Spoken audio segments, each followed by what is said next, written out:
Topic जो है start किया था, उसकी हमने एक वीडियो में हमने डिस्कस कर लिया उसके बारे में। अब हम नेक्स्ट स्टडी करेंगे, वो है एक्सेसनिंग। So every year, the library authority purchases new books for the library. When those materials arrive at the hand of the librarian, then he keeps a permanent record of those materials in a register book. And this register book is known as the accession register. So जितनी भी जो है हर साल जो नई books आती हैं, उनको जो है जब वो हमारे हाथ में आती हैं, तब उनका एक रिकॉर्ड बनाया जाता है। उनको एक रजिस्टर में नोट किया जाता है और उस रजिस्टर को हम बोलते हैं accession register. This register has some specific fields such as accession number, date of arrival, author, call number, supplier name, supplier address, publisher name, place of publisher, price of the book, and the information may vary from library to library. So जो एक accession register है, इसमें एक accession number होगा कि वो book कब आई थी, उसका ऑथर कौन है, उसका कॉल नंबर, किसने सप्लाई की थी, सप्लायर का एड्रेस क्या है, पब्लिशर का नेम क्या है। सो ये सब चीजें, जो प्राइस ऑफ बुक, ये सब कुछ नोट किया जाता है। This register constitutes a permanent record of the library. It contains the complete biodata of each and every book which is purchased by the library. Each and every book entering the library must get a unique number known as a accession number in the accession register. So हर एक book का जो है एक अपना unique number है जिसको हम accession number बोलते हैं। An accession register starts from the accession number 1 and goes up to the 5000. तो जो ये एक्सेशन नंबर की सीरीज है, ये 1 2 3 4 5 ऐसे 5000 तक चलेगी। एडिशनल एक्सेशन रजिस्टर, अगर आपको और ये रजिस्टर भर जाता है तो आप एक और रजिस्टर भी ले सकते हो if required, should begin in the continuation. The documents are entered in the accession register date wise according to their receipt in the library. So जब वो बुक हमने परचेज कर ली है, जब उसकी रिसिप्ट हमारी लाइब्रेरी में आ गई है, उसी डेट से हम जो है उसको रजिस्टर में नोट करेंगे। All purchased books are entered in the order of the bills. An accession number is written on several different pages in the book. So ये accession number जो है एक बुक के ऊपर भी लिखा जाता है कि उस बुक को कौन सा accession number मिला है। तो या तो ये accession number हम back of the title page पे लिख दें, उसके बॉटम पोर्शन पे, या फिर हम एक बुक में कोई ऐसा सीक्रेट पेज ढूंढे जहां पर जो सिर्फ एक लाइब्रेरियन को पता हो कि ये सीक्रेट पेज है, वहां पर वो एक एक्सेशन नंबर लिख दे, या फिर बुक के लास्ट पेज पे लिख दे। Back of the title page, bottom portion, secret page in a book, this is a discrete page in a book which invariably carries its accession number. The secret page number is only known to the library staff and hence it's known as a secret page on the last page of the book.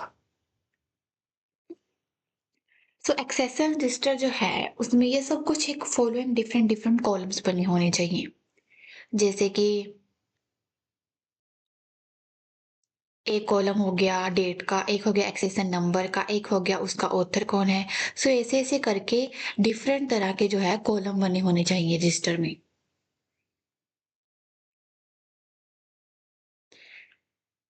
Date, accession number, author, title, edition, place and publisher, year, pages, volume, source, bill number and date, cost, call number, withdraw number. Withdraw number मतलब कि वो book कब जो है library से withdraw की गई है और कौन सी डेट को विड्रॉ की है।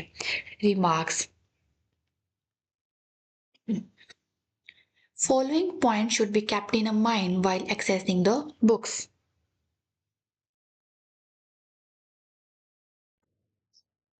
तो किसी भी बुक को जो है एक्सेसनिंग बुक में लिखने रजिस्टर बुक में लिखने से पहले उनको कुछ पॉइंट्स है जो हमें याद रखनी है। सबसे पहली बात तो the library needs to physically check the book supplied against in order terms और कि वो बुक का लेटेस्ट एडिशन है, उसका ईयर ऑफ पब्लिकेशन क्या है, उसका प्राइस कितना है, उसमें कोई मिस प्रिंट तो नहीं है, बुक में कोई डैमेज पेजेस तो नहीं है। अगर वो बुक ठीक है तभी उसको हम एक्सेशन रजिस्टर में एक्सेस करेंगे। जो उसकी राइटिंग है बुक में और जो हमारा एक्सेसनिंग जो रजिस्टर है उसकी writing should be very legible. So उसकी जो राइटिंग होनी चाहिए ना बहुत अच्छे से आपने लिखाना चाहिए उस रजिस्टर में। Entries made in the accession register should be done bill wise. और जो हम एक्सेशन रजिस्टर जो है हमारा उसमें जो हम एंट्रीज करेंगे वो हमारी बिल वाइज और डेट वाइज होनी चाहिए कि कब हमने वो बुक परचेज की थी। और जो हमारा रजिस्टर है उसको आपको वेल मेंटेन रखना है, नीट रखना है, क्लीन रखना है, बिकॉज हर साल उसकी जो आपके रजिस्टर की क्या होगी इंस्पेक्शन होगी और उसकी हमने एक्चुअल कॉस्ट लिखनी है, जो उसकी डिस्काउंट पे आपको मिली है आपको वो नहीं लिखनी है। While making entry in the accession register, it is advisable to use ink of lasting quality. So जो आप accession register में जो आप entries लिखोगे उसमें आपको जो पेन हो गया या कोई इंक हो गया आपको ये यूज करनी है वो एक अच्छी क्वालिटी की यूज करनी है सो दैट कि वो बहुत लंबे टाइम तक रहे। Never accession any book from the bill memo but from the book itself. जो हमें बिल मिला है वहां से आप बुक्स को एक्सेस नहीं करोगे बट आप जो बुक है वहां से उसका प्राइस देखोगे कितने है। Never indulge in the over writing. So आपको एक्सेशन रजिस्टर में ओवर राइटिंग नहीं करनी है। In the accession register over writing से क्या होगा creates confusion but also raises the doubt. उसकी जेन्युइननेस से आपको थोड़े डाउट होंगे कि इसका प्राइस ये सही भी लिखा है नहीं लिखा है। The withdraw number and the date should be mentioned against the accession number of the book whenever the books get weeded from the library. So weeded का मतलब जब भी बुक्स को आप निकालते हो लाइब्रेरी से तो एक विड्रॉ नंबर वहां पर और date should be mention in the accession register. So ये हमने कुछ बात कर ली हमारे एक्सेशन रजिस्टर के बारे में, एक्सेशन नंबर के बारे में, एक्सेसनिंग के बारे में।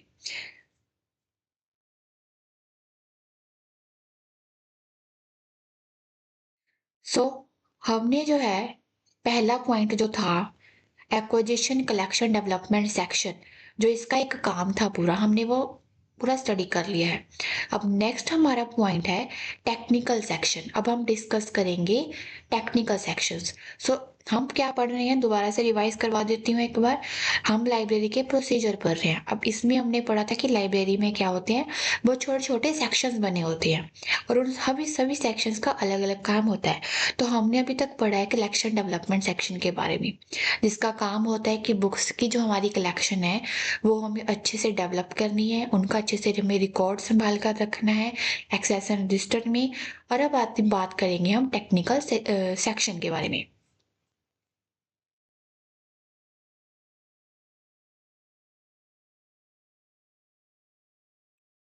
Books acquired by the library are to be technically processed before keeping them for the use. Such a processing has the following advantages. So हमें उसको टेक्निकली एक बार जो है एक टेक्निकल सेक्शन अलग से बनाया इसके हम काम दिखेंगे कि कैसे हम बुक को टेक्निकली प्रोसेस करेंगे। सो ये एक एडवांटेज हमें टेक्निकल सेक्शन से मिल जाते हैं कि हम जो अरेंज कर लेते हैं बुक्स को सिस्टमेटिक मैनर में। सो हमें पता चल गया टेक्निकल सेक्शन का काम क्या है कि बुक्स को अच्छे से अरेंज करना लाइब्रेरी में एक सिस्टमेटिक मैनर में सो दैट कि जो यूजर्स हैं वो अच्छे से आइडेंटिफाई कर पाए बुक्स को on the shelf. Help the users to know that a particular book is available in the library और द नॉट कि ये बुक जो लाइब्रेरी में है या नहीं है। It is easy to prepare list of editions and to compile the bibliographies. So एक पूरी लिस्ट बना देनी चाहिए बुक्स की एडिशंस की, कोई बुक नहीं ऐड हुई है या कोई जो निकाल दी गई है। सो ये हमें टेक्निकल सेक्शंस के कुछ एडवांटेज हैं, ये हम उसके काम भी बोल सकते हैं। तो functions performed by the technical section. Functions performed by the technical section is a physical preparation of the books. So library में जो है बुक्स को रखने से पहले उनको अच्छे से तैयार किया जाता है। अब तैयार करने का मतलब क्या होता है कि उसमें हमने एक्सेसरी नंबर की वो स्टैंप लगानी है, उसमें एक्सेसरी नंबर नोट करना है, उसमें हमने tagging to write call number, उस बुक का लेबलिंग देनी है हमें, उसमें एक पॉकेट, आपने अगर बुक इश्यू करवाई हो लाइब्रेरी में तो आपने देखा होगा उसके बुक के पीछे जो है एक पॉकेट बनी होती है, और उस पॉकेट में ना एक कार्ड होता है। उस कार्ड में आपको डेट्स लिखी होती हैं कि ये बुक कब कब इशू करवाई गई है, कब कब वो उसको विड्रॉ किया गया है, वो एक कार्ड उसमें पड़ा रहता है। तो वो सब जो है एक पॉकेट बनाना उसमें, ये देखो, it include stamping on the book for access and register, tagging write call number, labeling the book pocket, जो बुक पॉकेट है उसको लेबल करना, एक नो ड्यू स्लिप होना, ये सारे काम जो एक प्रेपरेशन होती है बुक्स की, ये सारे काम जो है टेक्निकल सेक्शन करेगी। ठीक है, उसके बाद हमने बुक को क्या करना है, क्लासिफाई करना है। सारी बुक्स को क्लासिफाई करेंगे हम लोग, सभी प्रकार की बुक को अलग अलग डिफरेंट डिफरेंट सेक्शंस में रखेंगे। उसके बाद हम प्रेपरेशन करेंगे कैटलॉगिंग कार्ड्स की और फिलिंग करेंगे कैटलॉगिंग कार्ड्स को, preparation of the list of additions and the transfer of the books. So ये सारे काम जो है टेक्निकल सेक्शन के है। तो सब next is the classification. It is a process of classifying the books according to approved scheme of the classification. It helps to serve the readers promptly and effectively in shortest possible time. Examples of classification schemes, तो कुछ classification की ना schemes होती हैं जिससे क्या होता है कि जो हम ना जल्दी बुक्स को शॉर्ट टाइम में जो है हम उनको एक्सेस कर पाए। सो कुछ जो स्कीम है वो है DDC, Dewey decimal classification, and UDC, Universal Decimal Classification, CC colon classification, LC Library of Congress classification, and bibliographic classification. The main objective of the classification is to collect the reading material at one place in the stack area for convenience of the users. बस इसका काम ये है कि उसको एक classify करना सभी बुक्स को, सो दैट कि हम शॉर्ट टाइम में जो है बुक्स को अच्छे से अवेलेबल कर पाए। Next step, preparation of the cataloging cards and the filling of the cataloging cards. The process of making a catalog is a cataloging. Catalogue बनाने के प्रोसेस को हम कैटलॉगिंग बोलते हैं। A library catalog is a list of the books. अब catalogue में हम क्या करते हैं, हम लिस्ट ऑफ बुक्स होती हैं which is arranged on some definite plan. Library catalog provides the bibliographic information of the documents